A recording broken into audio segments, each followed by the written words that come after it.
दीजिए। लेकिन यदि आप शुरू से लेके अंत तक कथा श्रवण नहीं करते हो, शांति भंग करते हो, आप बोलते हो तो अकेले आप नहीं डिस्टर्ब होते हो,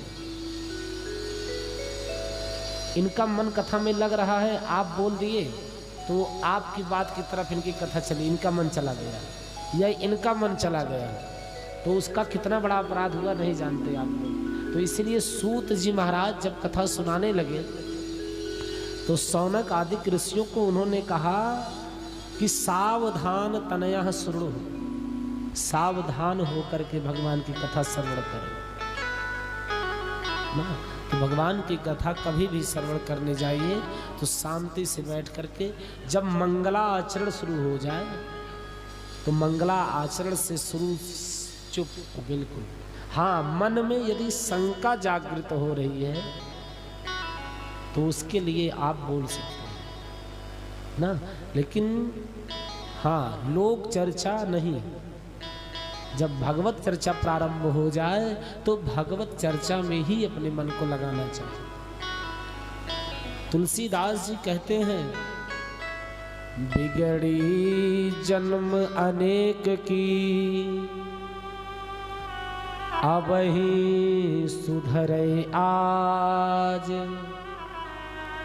यदि जो जन्म जन्मांतर की हमने बिगाड़ रखा है अपने कर्मों को, उसी का फल भोगने के लिए हमें संसार में आना पड़ा है।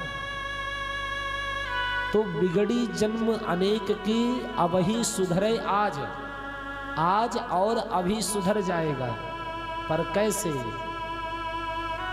समस्त कपट जंजाल को छोड़ करके और समस्त संसार को छोड़ करके कहते हैं रघुनाथ जी को भजो कैसे।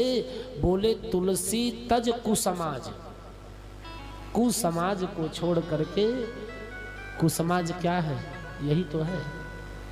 हम भगवान के चरणों में लगने के बाद, भगवान की कथा पंडाल में बैठने के बाद भी हम संसार की बात में लगे हैं, यही कुसमाज है ना। तो इसी कुसमाज का त्याग जब तक नहीं होगा तब तक जीव के कथा में मन ही नहीं लगेगा। मंगलाचरण किस लिए होता है?